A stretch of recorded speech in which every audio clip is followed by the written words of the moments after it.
সাথে আমার যেই জায়গাটা সমর্থন, যে তারা একটা নৈতিক আদর্শের জায়গায় হাদির দেখানো যে ইনসাফ, আইন দিয়ে যে ইনসাফ প্রতিষ্ঠিত হয় না, আইন মানুষের জন্য না, মানুষ আইনের জন্য, এইরকম একটা সাংঘর্ষিক জায়গা রাষ্ট্র আমাদেরকে বর্তমানে নিয়ে গেছে। অথচ আমাদের একটা নৈতিক আদর্শের জায়গায় মানুষের জন্য আইন বারবার পাল্টায় এবং আইন বানায় শাসকেরা।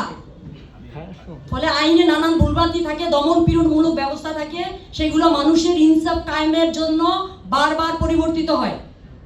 বর্তমানে এইরকম নানান বিচার বিভাগের স্বাধীনতা কিংবা মানবাধিকারের কিংবা জুলাই যে সৈনিকেরা ছিল তাদেরকে ইন্ডিকেট করে করে, আলাদা করে করে নানান রকমের হত্যা, গুমের শিকার আবার নতুন করে হতে হচ্ছে, গুম অধ্যাদেশ বাতিল হচ্ছে।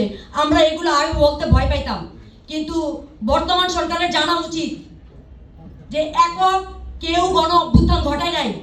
ফলে না ছাত্ররা, না বিএনপি একা, না জামাত, না শিক্ষক, না কোনো পেশা, সবাই মিলে একটা গণ অভ্যুত্থান সফল করার পরে এইটার ফলাফল সেই যদি ৭১-এর মতো দলীয় লোভ, লালসা, দুর্নীতির কাছে জিম্মি হয়ে যায়, আমরা মানছি।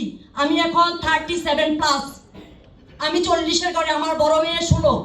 ওই প্রজন্ম মানবে না। আন্ডার 30-তে যে প্রজন্ম আছে, আমাদের প্রজন্ম চলে দিয়ে যাচ্ছি প্রায়। আগের প্রজন্ম যে বন্দোবস্ত করছে সেটার ভোগান্তি ছিল আমাদের জায়গায়। এখন যারা আসতেছে আন্ডার 30 প্রজন্ম, তারা এই ব্যবস্থাকে আর মানবে না। এটা যত দ্রুত ভালোভাবে বুঝতে পারবে সেটা ভালো। আমি মনে করি যে বাংলাদেশ